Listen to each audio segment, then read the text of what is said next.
So, let us speak to the merit-based recruitments. How can merit-based recruitment processes be implemented to ensure that only competent and character-driven individuals are recruited into the security and justice sectors? Thank you very much for that question. In a democracy, there's this concept of multi-ethnic security and forces. What is within the democracy, you still have to ensure that every part of the country is represented when you are doing your recruitment.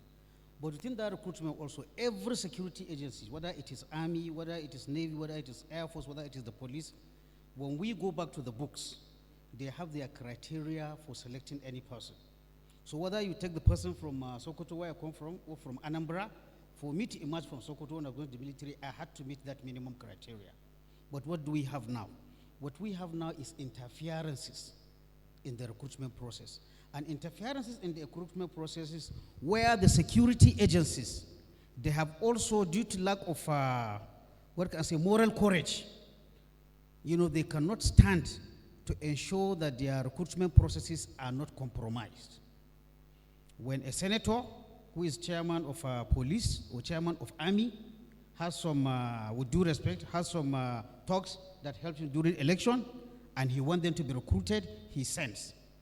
The chief of army staff or chief of air staff, over the years, they have lost their moral courage to say, look, even before I joined the Nigerian army, my Oga is here.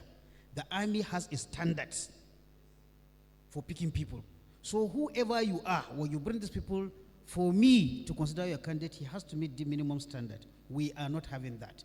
So much so that for those of us that watch what is happening in the national stage, you will see a legislator, parading some young men that I am the one who brought them into the army. For me, that is not good for the military.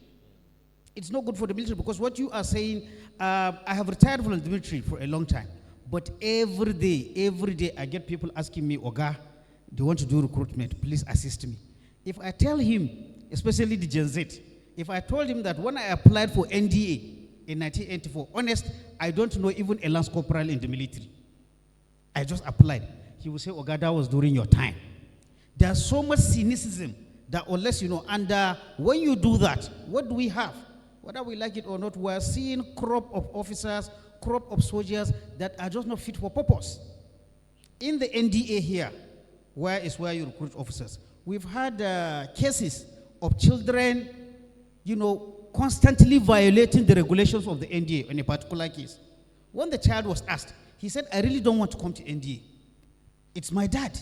Yeah. Now, for that person that is in NDA because his father wants him to be there, because his father, maybe it runs in the family, I'm a senator, it gives prestige, there are probably 10,000 people who are willing to really go and do what the NDA wants, but because of this issue, they were not there. So, to be honest, the blame is on two people. First, the military, because I want to believe after somebody has reached the position of service chief, that is the peak of your career.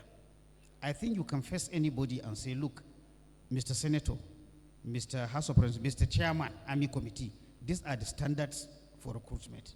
If your candidate meets it, he will be taken. You don't even need to talk to me. If he doesn't meet, but that is not the issue. The second blame is to the political office holders, whether in the presidency or in the national legislature.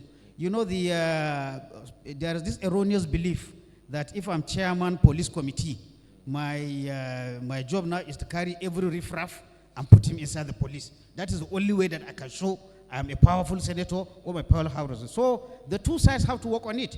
I want to believe if a service chief, for example, or the IGP can face a senator and say, look, these people you are bringing cannot do the work. And in the long run, you are the one who is going to suffer. In any case, I am not going to lower standards. I don't think the person will so many, so not only even on quality of background, we are even having cases of people that are even unfit medically being taken into the security agencies for the fact that the security agencies, they believe that the legislators can harm them during budget defense, or they can withhold this money. So honestly, it's a vicious circle, and everybody has to take the blame.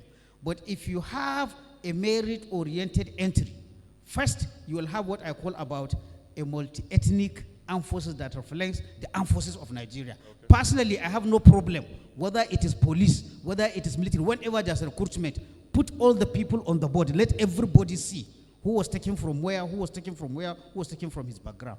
But with due respect, we are not at that. There's a kind of rob my back, I rob your back in the council of recruitment. So we continue to have people who join the military or join the security services, not because they want to work, but because they were pressed into it. That's an unfortunate situation. And once you get it wrong from the recruitment, you are going to get it wrong in the operational side, that's right. Because garbage in, garbage out. Thank you.